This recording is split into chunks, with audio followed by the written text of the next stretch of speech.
ആ ഉത്തരവാദിത്തം നിറവേറ്റുന്നതിന് സർക്കാർ നിശ്ചയിച്ച ഒരു പ്രതിഫലം എന്നാണ് ഞാനത് മനസ്സിലാക്കുന്നത്. ഞാൻ ആ പ്രതിഫലം കണ്ട് ഈ അസൈൻമെന്റ് ഏറ്റെടുത്ത ഒരാളല്ല എന്ന് എന്റെ പാസ്റ്റ് ട്രാക്ക് റെക്കോർഡുകൾ അറിയുന്ന ആളുകൾക്കെങ്കിലും മനസ്സിലാക്കാൻ സാധിക്കണം എന്നാണ് എന്റെ അപേക്ഷ.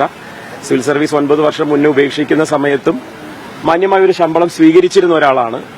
ജീവിക്കാനുള്ള ഒരു ശമ്പളം കൈപ്പറ്റുന്നു എന്നുള്ളതിനപ്പുറത്തേക്ക് 80,000 രൂപയെ പർവ്വതീകരിച്ച് കാണുന്നതിനോ കാണിക്കുന്നതിനോ പുറകിലുള്ള അജണ്ട സർക്കാരിന്റെ ഈ ഉദ്യമത്തെ വില കുറച്ച് കാണിപ്പിക്കുക എന്നുള്ളത് തന്നെയാണ്. അതെന്തായാലും 1 വർഷം കഴിയുമ്പോൾ അത്തരത്തിലായിരിക്കില്ല ജനങ്ങളുടെ വിലയിരുത്തൽ എന്ന് ഉറപ്പാക്കലാണ് ഞാൻ ഈ ദൌത്യത്തിലൂടെ ഏറ്റെടുക്കുന്ന എന്റേതായിട്ടുള്ള ഒരു മിഷൻ. അത് ഞാൻ മനസ്സിലാക്കുന്നത് സർക്കാരിന്റെ അടുത്ത 1 വർഷത്തെ പ്രവർത്തനത്തിൽ ജനങ്ങളുടെ മുന്നിലേക്ക് വിലയിരുത്താനുള്ള ഒരു വലിയ ഉത്തരവാദിത്തം എന്നുള്ള രീതിയിൽ തൊഴിലുമായി ബന്ധപ്പെട്ടിട്ടുള്ള പ്രഖ്യാപനങ്ങളുണ്ട്. അത് പ്രകടന പത്രികയിലും അതുപോലെ തന്നെ നവകേരളത്തിന്റെ പുതുവഴികളിലും അത് അതുപോലെ തന്നെയുണ്ട്. കേരള നോളജ് ഇക്കോണമി മിഷൻ എന്ന് പറയുന്ന KKEM എന്ന് പറയുന്ന പ്രവൃത്തിപഥത്തിലുള്ള ഒരു വലിയ മിഷൻ നമുക്കുണ്ട്. കേരളത്തെ വിജ്ഞാന സമ്പദ് വ്യവസ്ഥയാക്കി മാറ്റുക എന്നുള്ളത് ഒരു ചെറിയ കാഴ്ചപ്പാടല്ല.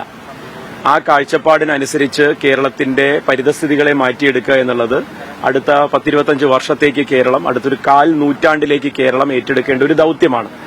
ആ ദൌത്യത്തിലേക്ക് ഉള്ള ആദ്യ ചുവടെന്നുള്ള രീതിയിലാണ് KKEM കേരള നോളജ് ഇക്കോണമി മിഷന്റെ കീഴിൽ വിജ്ഞാന കേരളം എന്നുള്ള ഒരു ജനകീയ ക്യാമ്പയിന് തുടക്കമിട്ടിരിക്കുന്നത്.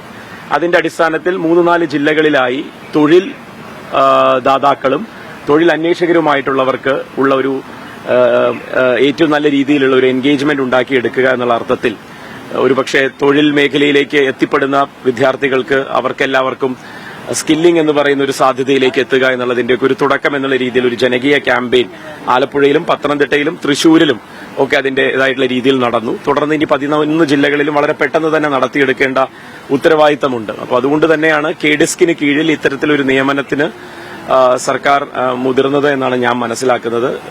കഴിഞ്ഞ ദിവസം ആ ഉത്തരവ് ഞാൻ കൈപ്പറ്റുകയുണ്ടായി. നാളെ തിരുവനന്തപുരത്ത് എത്തി അതിന്റെ ഉത്തരവാദിത്തങ്ങളിലേക്ക് കടക്കണം. വളരെ ചുരുങ്ങിയ സമയമാണ് ഈ സർക്കാരിന് കീഴിൽ, 1 വർഷത്തോളം മാത്രമാണ് നമുക്ക് ലഭിക്കുന്നത്.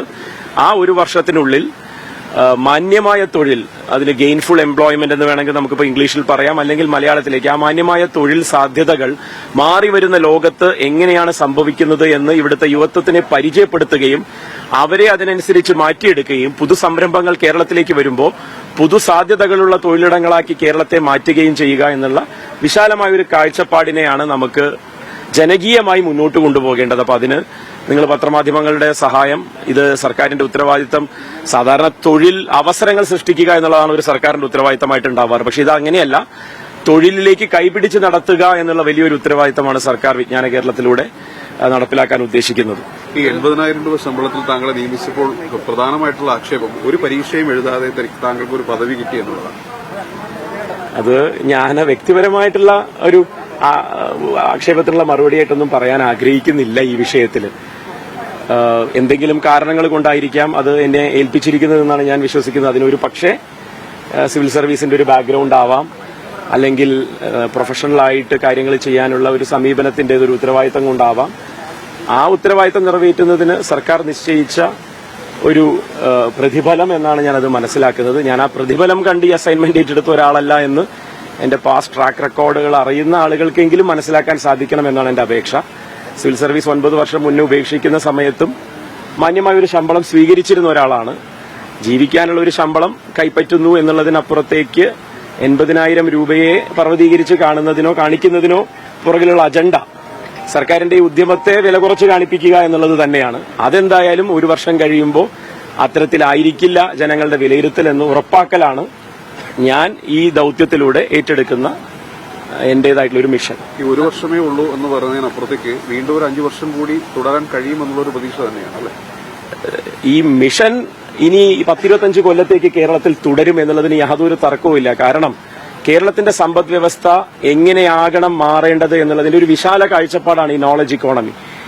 10-25 വർഷങ്ങൾക്കപ്പുറം ലോകം കേരളത്തെ ചൂണ്ടിപ്പറയും, ഇതുപോലെയായിരിക്കണം പ്രാദേശികമായി തൊഴിൽ സംരംഭങ്ങൾ ഉണ്ടാക്കിയെടുക്കേണ്ടത് എന്നുള്ളതിനൊക്കെയുള്ള മാതൃകയായി. നമ്മൾ എങ്ങനെയാണോ പണ്ട് സിംഗപ്പൂരിനെ പറഞ്ഞത്, ഇപ്പോൾ ഗൾഫ് മേഖലയിലുള്ള സൗദിയെയും പണ്ട് ദുബായിയും അബുദാബിയെയും പറഞ്ഞത്, അതിനൊക്കെ ഉപരിയായി എല്ലാ കാലത്തും അമേരിക്കയെ പറ്റി ഡ്രീം ഡെസ്റ്റിനേഷൻ എന്ന് പറയുന്നത്, യൂറോപ്പിനെ പറ്റി പറയുന്നത്, അത് മാറണം. അത് മാറ്റിയെടുക്കാൻ 2.5 പതിറ്റാണ്ട് 25 കൊല്ലം 1/4 നൂറ്റാണ്ട് എന്നുള്ള ഒരു കാലയളവിലേക്ക് ഒരു സർക്കാരിന്റെ കമ്മിറ്റ്മെന്റ് ആണ്. അത് നടപ്പിലാവുക തന്നെ ചെയ്യും എന്നുള്ളതാണ് ഞാൻ മനസ്സിലാക്കുന്നത്. അപ്പൊ അതുകൊണ്ട് ഇത് കേവലം ഒരു വർഷത്തേക്കുള്ള ഒരു ദൌത്യമല്ല. വിജ്ഞാന കേരളം എന്തായാലും തുടരും, അതിന് തർക്കമൊന്നുമില്ല.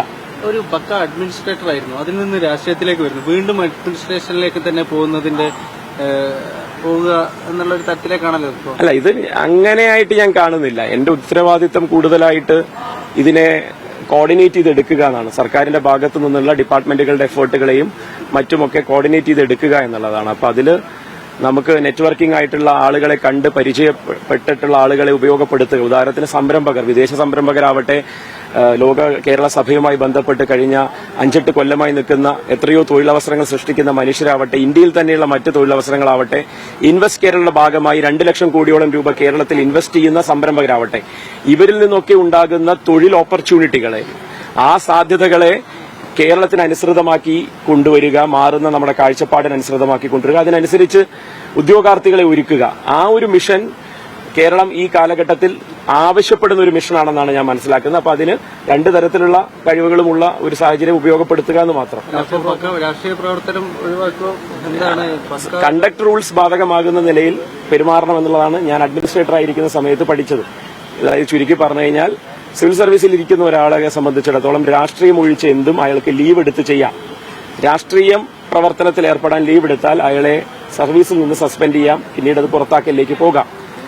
അങ്ങനെയാണ് കണ്ടക്ട് റൂൾസ് ഒരു സിവിൽ സർവന്റിനെ സംബന്ധിച്ചിടത്തോളം. നേരെ മറിച്ച് ഒരു പൊളിറ്റിക്കൽ ആയിട്ടുള്ള ഒരാൾക്കുള്ള ഒരു പൊളിറ്റിക്കൽ അപ്പോയിന്റ്മെന്റിനെ സംബന്ധിച്ചിടത്തോളം കണ്ടക്ട് റൂൾസിന് അതിന്റേതായ പരിമിതികൾ ഉണ്ടാകാം. അതിന്റെ ഉള്ളിൽ നിന്നുകൊണ്ടുള്ള രാഷ്ട്രീയം എങ്ങനെ പറയാമെന്നുള്ളതായിരിക്കും ഞാൻ നോക്കുക. എന്തായാലും എന്റെ രാഷ്ട്രീയം ഈ മിഷനിലൂടെയും സംഘടനയിലൂടെയും മുന്നോട്ട് കൊണ്ടുപോവുക എന്നുള്ളതിന് യാതൊരു തടസ്സങ്ങളും ഉള്ളതായിട്ട് ഞാൻ കാണുന്നില്ല. അതൊരു വ്യക്തിപരമായ രാഷ്ട്രീയമല്ലല്ലോ, അതൊരു സംഘടനാ ബോധത്തിന്റെ രാഷ്ട്രീയമാണ്, ഇടതുപക്ഷ രാഷ്ട്രീയമാണ്.